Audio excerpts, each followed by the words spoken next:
go. Oh, that's a good thing. Let me see the key. Is it for you now? It sure look like yes. Yes. It looks nice. I'm sitting right here.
And then sadness that it's over, and then realization that he has to come back down.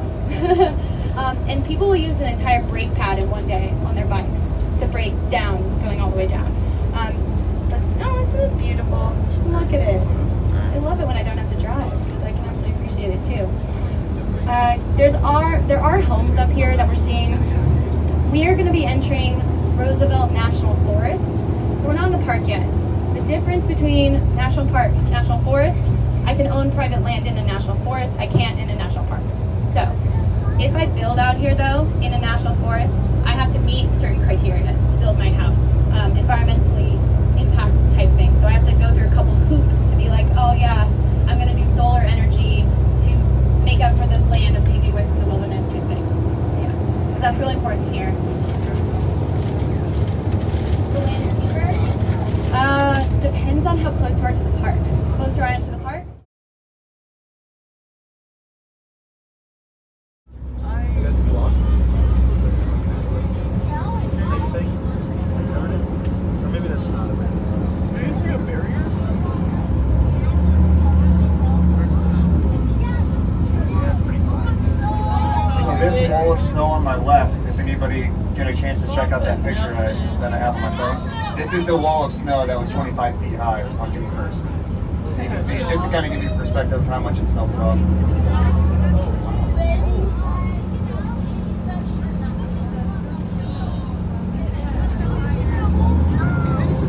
Maybe it's much deeper than that.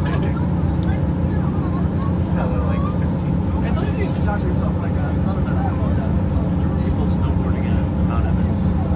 Alright, y'all. I told you 5 minutes. Off to the left, you are going to see the Continental Divide. Look at this. Yes. Ooh, Now, this trail on the left, that is the ancient hunting trail of the Ute that I talked about earlier. So that goes from up here down to the valley floor. It's about 7 miles. But this is the money right here, honey. No, I don't know who they were or what they were doing. That guy was carrying an inner tube, so I don't know.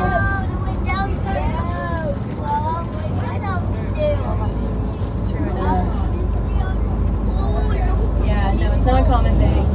One little critter we might see besides the pika, look for these little prairie dog looking creatures called marmots. Yellow-bellied marmots. They're in the squirrel family. They are a rodent. They hibernate 8 months out of the year. And then they emerge, and they stuff their face with grass and eat away, and then they go back and burrow away for another 8 months because they live up on tundra where they're covered in snow. So all they do is sleep, eat, and mate. So that's life. That's good. But yeah, you'll see them amidst rocky terrain like this. They love to hole away in these rocks.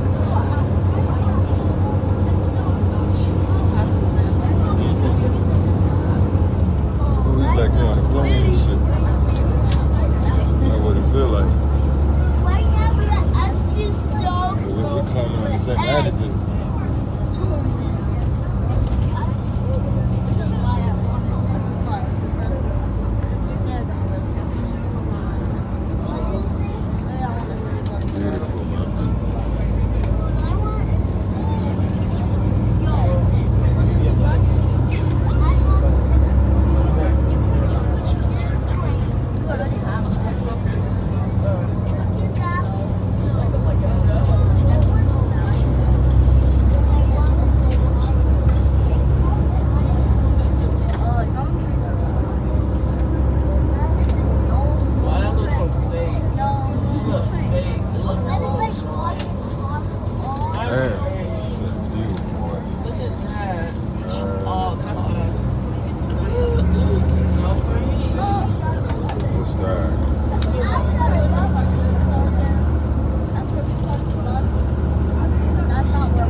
Mentioned it before, but elk come up to graze on all this amazing grass, but they're not the only creatures. What follows the elk, but its main predator in this park, the mountain lion. So I heard this crazy story last summer where a ranger was standing on the tundra somewhere and got to see a mountain lion come out of nowhere, chase down an elk, and take down an entire elk on the tundra. We're talking like Discovery Channel, and I wish I'd been there. But they don't commonly come up here, maybe if they're like really desperate for food. The thing about mountain lions is they have a large territory. They are one of those animals that loves to mark their territory by peeing on things or laying scat places. Because they eat rodents though, and other animals that graze, they are actually responsible for planting about 94,000 new plants per year by their scat. Yeah, so mountain lions keep everything healthy by pooping it. So it's great. Yeah, so we're gonna see some really cool rock area over here. People up on the rocks, not encouraged behavior, kind of dangerous, and also erodes the rock really easily. So not the best practice, but totally understand why. Another amazing part of understanding this tundra is the adaptations that plants and animals take to live at this high of elevation. Do it. All right. So there's a frozen lake over on the left-hand side. You're going to see at the basin of this mountain right there. So that's called a cirque. That's where a glacier perhaps created a basin and the natural pool of water flows down from the snow melt. So that was frozen as of last week, and it looks like it's still semi-frozen. And we're in the beginning of July. There are over 150 alpine lakes in Rocky Mountain National Park, and some of them had, they actually flew trout up here. So they took helicopters full of trout, and then they brought them and flew them into the lakes, which is really cool. This is a natural, by the way, road system that got blasted out. So they took TNT and they blew this rock out because this road wasn't originally here. So here's the most amazing fact I can give you today about the tundra and how amazing wildlife and plant life is up here. So if you are a wildflower down on the valley floor, let's say it's 7,000 feet, the main pollinator is a bumblebee or a honeybee, comes in. Hold off. Like, everyone would like to get out and at least take one. They're not fake. You really thought they were fake? We're not going to stop. We're just going to drive. And drive forever. The karaoke. So here's the truth. This park, to me, gives voice to the fact that I think the national park system is the best idea we ever had as a country.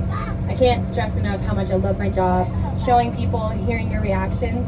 And when you look off to the left, what's so incredible to watch is you're literally watching a storm move across these mountains, right? Drops that rain, you see lightning, you see thunder.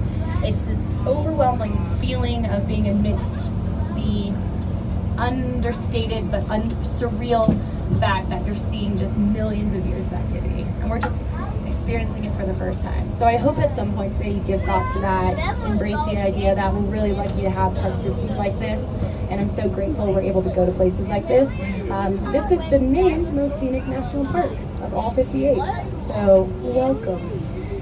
Yeah, I just like to touch note on a little passionate note of mine, so.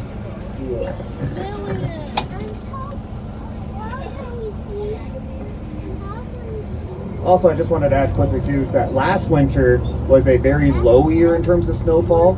So if you had come up at this time last year, almost none of the snow would be sticking around. So it is still pretty special to be able to see it in its winter coat. Now directly ahead of us off to the left, you kind of see where there's kind of a absence of mountains there. So that is the Medicine Bow Wilderness. And you can actually see into Wyoming from here.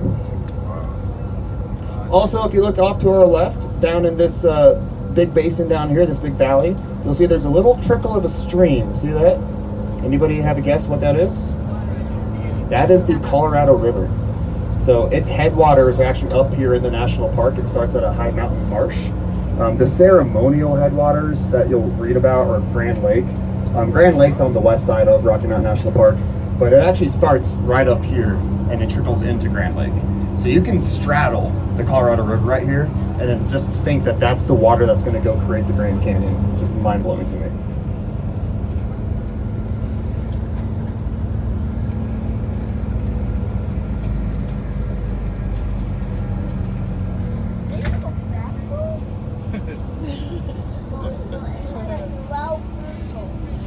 Trickle? Yeah.